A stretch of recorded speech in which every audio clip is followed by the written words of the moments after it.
El 30 de noviembre de 2025, BYD anuncia el retiro de 88,981 unidades del King Plus DMI, mi modelo, el que tengo estacionado ahora mismo, por inestabilidad en los módulos de batería. 11 meses antes, en diciembre de 2024, salía de la línea de ensamblaje el auto número 2 millones de la familia King, bajo el mismo eslogan que me convenció a mí: la electricidad es más barata que la gasolina. Precio de entrada: 79,800 yuanes. A mí, y a millones más, nos pareció una ganga histórica. 11 meses después las cifras cuentan otra historia. Las ventas de PHEV de BY decayeron 9 meses seguidos desde abril de 2025. La participación de la empresa en el mercado NEV chino se desplomó del 34,1% al 27,2%, y la utilidad trimestral se hundió un 33%, la peor caída desde la pandemia. Si la apuesta híbrida era una estrategia genial y no una maniobra de corto plazo, porque la propia BY gira hacia el eléctrico justo cuando mi auto termina en la lista de retiro. Voy a rastrear toda la cadena, desde el primer plug-in híbrido de 2008 hasta el defecto de hoy, para descubrir si esto fue fe en el futuro o un arma de guerra de precios pagada por compradores como yo. Porque así empezó todo, con un cartel que prometía sentido común. ¿Por qué pagar gasolina si la corriente cuesta menos? Compré el King DMI convencido de que estaba entrando, con presupuesto modesto, a la revolución tecnológica que todos los medios celebraban. Y en ese momento, honestamente, la evidencia parecía respaldarlo. No era un capricho mío, era un fenómeno de escala nacional que se anunciaba como imparable.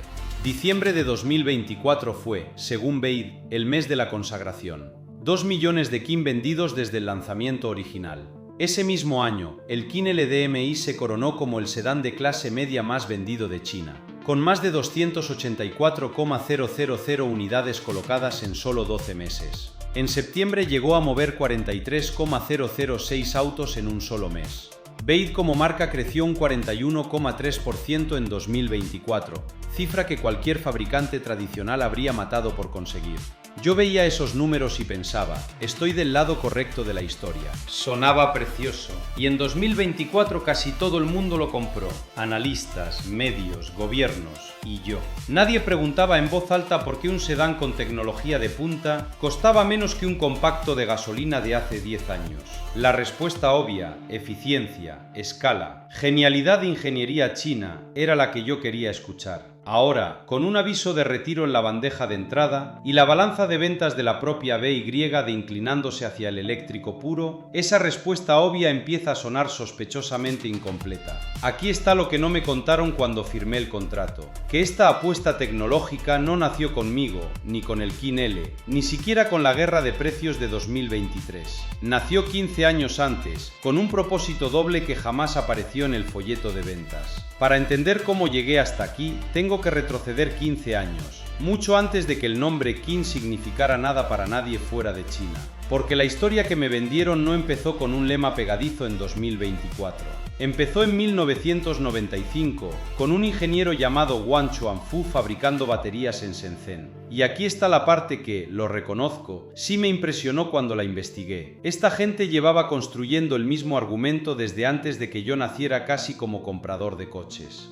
BYD ni siquiera era una empresa automotriz al principio. Entró al negocio de coches en 2003 comprando Qinchuan Auto Company y su primer modelo, el EC3 de 2005, era básicamente un calco del Toyota Corolla. Nada glorioso, nada revolucionario. Un fabricante de baterías chino copiando a los japoneses para aprender a hacer carrocerías. Si alguien le hubiera dicho entonces que esa empresa lanzaría el coche más vendido de su segmento 2 décadas después, se habría reído. Pero en 2008 pasó algo que sí merece respeto. BY lanzó el EC3DM, el primer plug-in híbrido de serie en la historia del mundo. No un prototipo de feria, no una promesa en un comunicado de prensa. Un coche real, a la venta, con enchufe. Mientras Toyota seguía apostando todo al híbrido tradicional sin cable, y los occidentales debatían si el eléctrico algún día sería viable, BYD ya estaba vendiendo la respuesta intermedia. Eso, señores, es una ventaja de 15 años que nadie más tenía. Y aquí entra la filosofía que Wang Chuanfu repitió durante años, la que sonaba casi humanitaria: caminar con dos piernas. Su argumento era que 2/3 de los hogares chinos no tenían coche propio. Para esas familias, decía, el híbrido enchufable sería el primer coche, uno que no dependía de encontrar un cargador en un país sin infraestructura, y el eléctrico puro llegaría después, como el segundo coche. Sonaba razonable, sonaba incluso responsable.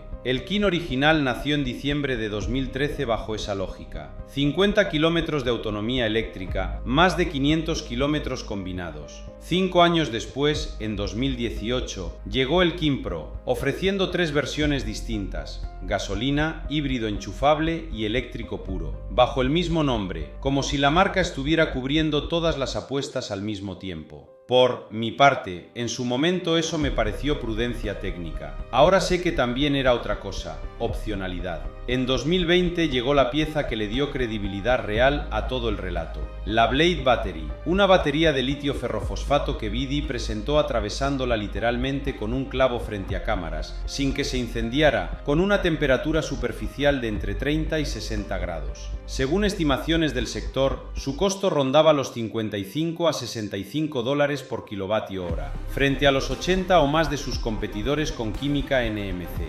Esa cifra no es decorativa, es la que después permitiría vender coches baratos sin perder margen. Con esa base técnica, el relato oficial se volvió impecable en el papel. El híbrido enchufable como puente temporal mientras China construía su red de carga, y el eléctrico puro como destino final inevitable. Una estrategia de transición, no una renuncia. Los ingenieros que diseñaron esto tenían argumentos sólidos, y durante años el mercado se los compró sin discutir demasiado. Yo, sinceramente, también me los compré. Pero aquí está lo que no termina de cuadrarme, y por mi parte, creo que a usted tampoco le va a cuadrar. Si esto era de verdad un puente tecnológico honesto, construido con 15 años de ingeniería seria y una batería que costaba menos que la de nadie más, ¿de dónde salieron después los descuentos que hicieron colapsar los precios de todo un mercado? Porque un puente no necesita destruir el terreno a su alrededor para sostenerse. Y eso, precisamente, es lo que pasó a continuación. Volvamos a ese cartel en el concesionario: la electricidad es más barata que la gasolina. Sonaba a sentido común, no a publicidad. Y en febrero de 2023, esa frase tuvo precio. El Kin Plus DMI Champion Edition salió desde 99,800 yuanes, la primera vez que un DMI bajaba de los 100.000. Yo lo viví como una victoria del comprador. Por mi opinión, en realidad era el primer disparo de una guerra que apenas empezaba, y que yo pagaría de otra forma más adelante. Un año después, en febrero de 2024, BYD volvió a bajar la apuesta. El Kin Plus DMI Glory Edition arrancó desde 79,800 yuanes, bajo el mismo lema de electricidad más barata que gasolina, repetido ahora como mantra de marca. Casi 20.000 yuanes menos en 12 meses, por un coche con la misma etiqueta tecnológica. Nadie se preguntó en voz alta cómo era posible recortar tanto, tan rápido, sin que algo, en algún lugar de la cadena, se rompiera. Al mes siguiente, en marzo de 2024, llegó el Kin LDMI con la tecnología DM de quinta generación. Consumo declarado de 2,9 litros por cada 100 kilómetros y una autonomía combinada de hasta 2,000 kilómetros. Números que suenan a ciencia ficción barata, literalmente. Y funcionó. En 2024 el Kin LDMI se convirtió en el sedán mediano más vendido de China, con más de 284,000 unidades, y solo en septiembre alcanzó 43,006 ventas en un mes. Yo compré la promesa completa. Precio de gasolina, tecnología de futuro. Ese diciembre de 2024, mientras el coche número 2 millones de la familia Kin salía de la línea de montaje, BYD cerraba el año con un crecimiento del 41,3%. Se hablaba de revolución, de disrupción, de una marca china humillando a los fabricantes tradicionales en su propio terreno. Yo estaba dentro de esa cifra. Lo que nadie mencionó ese día es que la misma agresividad de precios que me hizo comprador feliz ya estaba incendiando el mercado entero por debajo de la superficie. Porque el Qin no bajó de precio solo, arrastró a todo el sector. Más de 200 modelos distintos entraron en esa guerra de precios en 2024, y el precio medio de un automóvil en China cayó de 217,000 a 194,000 yuanes en apenas 3 años. Un 11% menos de margen repartido entre fabricantes que ya competían al límite. Por OECD, un analista de la Asociación de Concesionarios de China, la cifra exacta destruida en toda la industria entre 2023 y 2025 fue de aproximadamente 471,000 millones de yuanes, unos 69,000 millones de dólares, evaporados del sector completo. Y no hablo de una abstracción macroeconómica lejana. Detrás de esos 471,000 millones hay fábricas que recortaron turnos, concesionarios que cerraron y una industria entera obligada a vender por debajo de lo sostenible para no perder cuota frente a BYD. Mi coche barato no fue un regalo caído del cielo. Fue la parte visible de una guerra donde alguien, en algún eslabón de esa cadena, terminó absorbiendo la diferencia que yo no pagué en la caja del concesionario. Ni siquiera BYD salió indemne de su propia estrategia. La compañía registró su primera caída anual de beneficios desde la pandemia, algo que ninguna campaña publicitaria mencionó cuando yo firmé el contrato. Wang Chuanfu, el fundador, describió el momento en una carta a los accionistas con una frase que se me quedó grabada: una etapa brutal de knockout para toda la industria. No crecimiento acelerado, no liderazgo tecnológico, knockout. La misma persona que vendió el sueño del puente hacia el eléctrico admitía, en privado, que estaban en una pelea de supervivencia.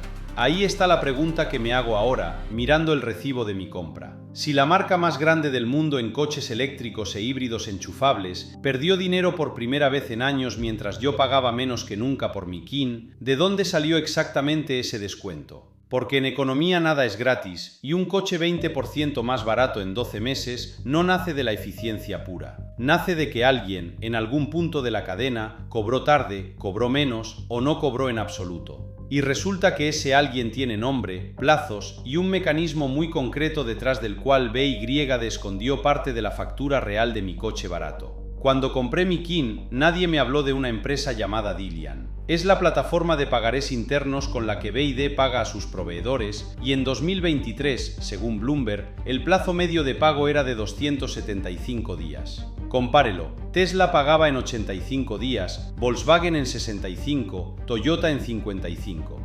Mi coche barato no salió de una fábrica más eficiente. Salió de una cadena de suministro a la que se le pedía financiar gratis durante 9 meses el precio que yo pagué en la sala de exposición. Y no terminó ahí. En noviembre de 2024, un memorando interno de BYD exigió a sus proveedores recortar precios un 10% de cara a 2025. Piénselo, la misma compañía que anunciaba con orgullo el Glory Edition a 79,800 yuanes le estaba diciendo a la gente que fabrica sus piezas que cobre menos por hacerlo. Suena elegante en un comunicado de prensa. En una fábrica de componentes suena a que alguien más va a tener que absorber el golpe, y ese alguien no era BYD. El problema es que China se cansó de mirar para otro lado. El 1 de junio de 2025 entró en vigor una regulación que limita a 60 días el plazo de pago a pequeñas y medianas empresas proveedoras y prohíbe forzarlas a aceptar pagarés no monetarios. BYD, bajo esa presión regulatoria, redujo su plazo medio a unos 57 días hacia el tercer trimestre de 2025. Es una buena noticia para el proveedor, es una mala noticia para cualquiera que pensara que el precio de su Qin reflejaba costes reales de producción y no un colchón financiero que ya no existe. Mientras tanto, fuera de China, la misma dualidad se repetía con otro nombre: aranceles. En julio de 2024, la Unión Europea impuso tasas antisubsidio a los eléctricos chinos, 17,0% para BYD específicamente, pero esas tasas solo golpean al vehículo 100% eléctrico. Al híbrido enchufable no lo tocan. Y aquí está la cifra que a mí, como comprador, nadie me puso delante. Entre agosto de 2024 y agosto de 2025, las ventas de plug-in híbridos chinos en Europa se multiplicaron por casi 14 veces. No porque el continente europeo se haya enamorado repentinamente de la tecnología del puente, sino porque el PHEV es, ahora mismo, la puerta trasera perfecta para entrar a un mercado que cerró la puerta principal. Mi lealtad de comprador a la tecnología de transición hacia el eléctrico resulta, vista desde Bruselas, indistinguible de una estrategia de elusión arancelaria bien calculada. La ironía es que a mí me vendieron la misma etiqueta, puente, como una virtud filosófica, y a Europa se la están usando como un resquicio legal. En esa misma lógica de expansión encaja la llegada del pickup Shark, presentado en México en mayo de 2024. La primera vez que BYD estrenaba un modelo en el mundo fuera de China, y con más de 11,038 unidades exportadas en su primer año. Es tentador leerlo como el inicio de un asalto más amplio a América, incluso, según algunos analistas, como preparación indirecta para Estados Unidos. Yo lo veo distinto. Es la prueba de que el híbrido enchufable, mientras dure el arancel selectivo, sigue siendo el vehículo más rentable para cruzar fronteras que el eléctrico puro no puede cruzar sin penalización. Pero aquí está la grieta que nadie quiere señalar en voz alta. A partir de 2026, China exigirá que los PHEV tengan al menos 100 kilómetros de autonomía eléctrica para acceder a los incentivos fiscales. Y según la estimación de varios analistas del sector, hasta un 40% de los plug-in híbridos que hoy circulan en el mercado no cumplirían ese requisito. No es una cifra oficial, es una proyección, pero si se acerca a la realidad, significa que una parte considerable del parque que la industria vendió como solución de transición quedará, de la noche a la mañana, fuera de las ventajas fiscales que ayudaron a venderlo. Así que repasemos lo que sostenía realmente el precio de mi coche. Proveedores pagados con 9 meses de retraso, un arancel europeo que no aplica al PHEV por pura arquitectura del reglamento, y una ventana regulatoria china que se está cerrando en este mismo instante. Ninguna de esas tres cosas es tecnología, ninguna es innovación. Son condiciones de mercado, y las condiciones de mercado cambian. La pregunta que me hago, y que le dejo a usted, es qué le pasa al valor de un coche cuando desaparecen, una por una, las muletas que sostenían su precio. El próximo acto muestra, esto ya está pasando. En 2025 la cuota de BV en las ventas de BY supera por primera vez al PHEV. Cuando el año 2025 cerró sus cuentas, algo se rompió en el relato que me vendieron. La propia BYD publicó los números. 49,6% de sus ventas fueron eléctricos puros, 50,4% plug-in híbridos. Por primera vez en la historia de la compañía, el BV alcanzó al PHEV. No lo superó por goleada, pero lo alcanzó. Y si la apuesta híbrida era realmente la estrategia de largo plazo que me explicaron en el concesionario, esa cifra no debería existir. Debería ser un detalle menor, no lo es. Porque no fue un tropiezo aislado de un mes flojo. Las ventas de PHEV cayeron durante 9 meses consecutivos, desde abril hasta fin de año. 9 meses de caída sostenida, mes tras mes, mientras el eléctrico puro subía. En el segundo trimestre el BER llegó a representar el 53,8% de los coches de pasajeros vendidos por BYD, su máximo histórico. Ustedes pueden llamarlo tendencia pasajera. Yo, sentado frente a mi King que cada mes vale un poco menos, lo llamo una señal que no puedo ignorar. Mientras tanto, en el mercado chino de vehículos de nueva energía, BYD perdía terreno de verdad. Su participación cayó del 34,1% en 2024 al 27,2% en 2025. Un desplome de 7 puntos en apenas 12 meses. Y no cayó en el vacío. Geely creció hasta el 12,2%, con ventas que subieron un 81,3%, convirtiéndose en el perseguidor más peligroso. La empresa que inventó la guerra de precios con el King Plus por menos de 80,000 yuanes, empezó a sentir en carne propia lo que le hizo al resto del sector. Y luego llegó la reforma fiscal china, la que decide si mi tipo de coche sigue teniendo sentido económico para el próximo comprador. Desde 2026, para acceder al beneficio fiscal, un PHEV necesita al menos 100 kilómetros de autonomía eléctrica pura. No es un detalle técnico menor. Es el gobierno chino diciéndole a la industria que el híbrido barato y de autonomía corta, el que llenó las calles con el eslogan de la electricidad es más barata que la gasolina, ya no basta.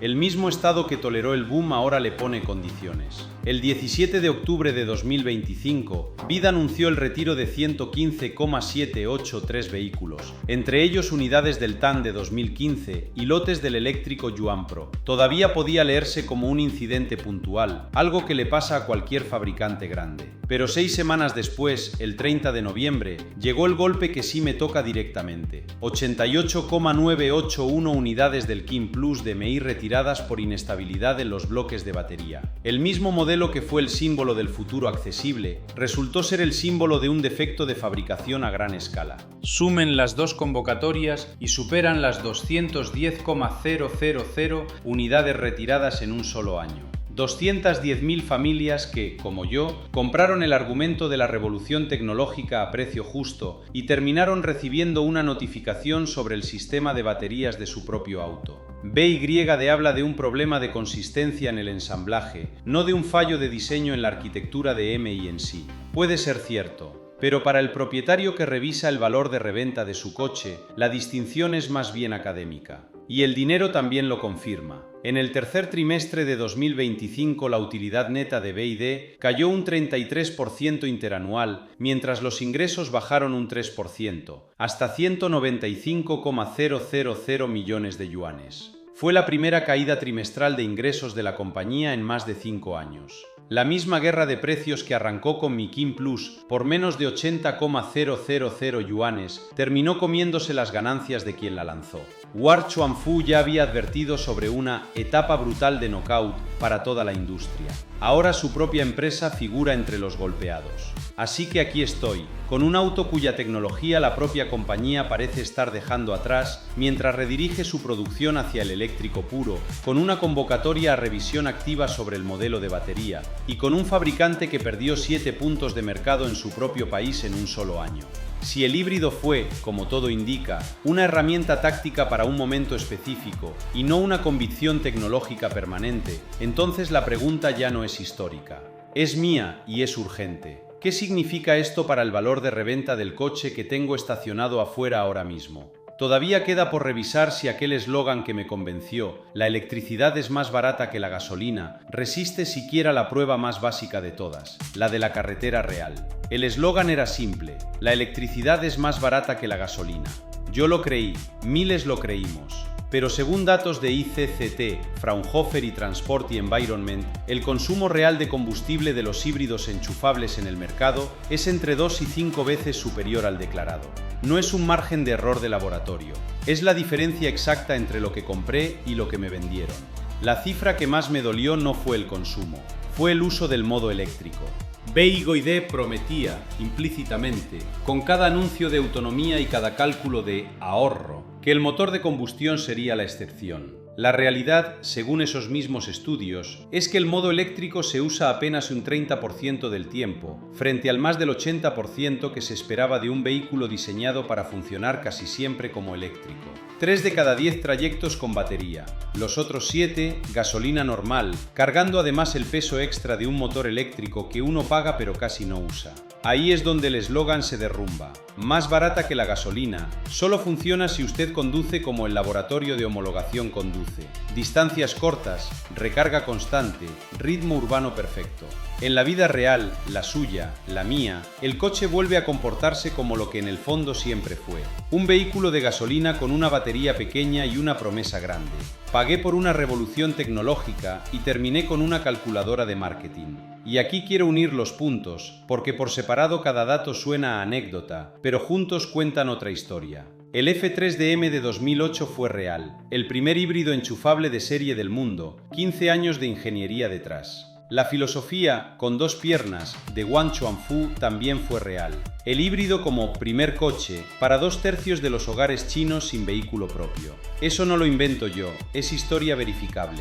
Pero entre esa filosofía y mi contrato de compra hay una guerra de precios que devoró 471,000 millones de yuanes de la industria, proveedores que esperaron 275 días para cobrar y un arancel europeo del 17% que castiga al eléctrico puro pero deja pasar al híbrido sin tocarlo.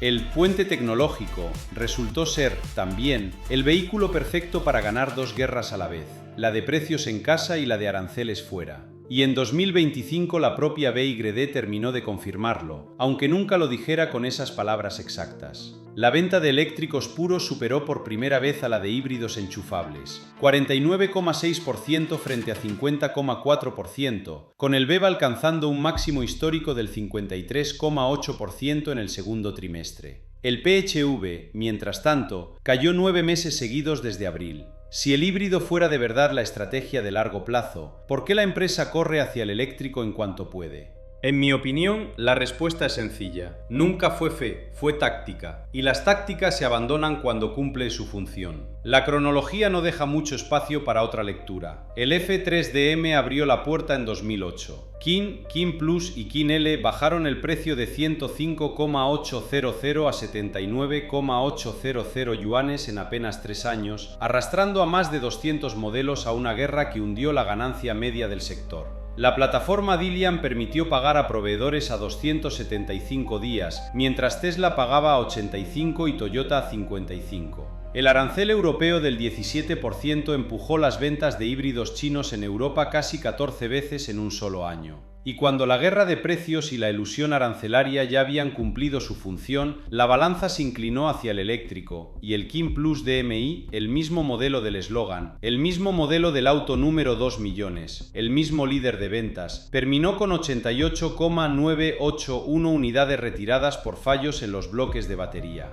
Ese es el auto que compré. El símbolo del futuro accesible resultó ser el símbolo de un defecto fabricado a toda velocidad. No digo que la arquitectura de MI esté rota. Los propios reportes hablan de un problema de consistencia en el ensamblaje, no de un fallo de diseño. Pero para el dueño da igual, es mi batería, es mi retiro del mercado, es mi valor residual cayendo mientras la empresa que me vendió el puente ya está mirando hacia otro lado. Así que no le recomiendo comprar un híbrido de BY confiando en que es un puente al futuro solo porque la marca lo dice. Lo que compra es el resultado de una guerra de precios y una estrategia de rodeo arancelario, no una convicción tecnológica de largo plazo. El riesgo es doble, un valor de reventa golpeado por una tecnología que la propia compañía ya trata como transitoria, y la posibilidad nada remota, más de 210,000 unidades retiradas en un solo año lo confirman, de terminar dentro de la próxima estadística de retiro. Si el propio fabricante llama a su híbrido el primer coche de un camino y no el destino final, la pregunta se la dejo a usted. ¿Está dispuesto a pagar de su bolsillo el costo de ese periodo de transición? Cuénteme en los comentarios si a usted también le vendieron el mismo puente.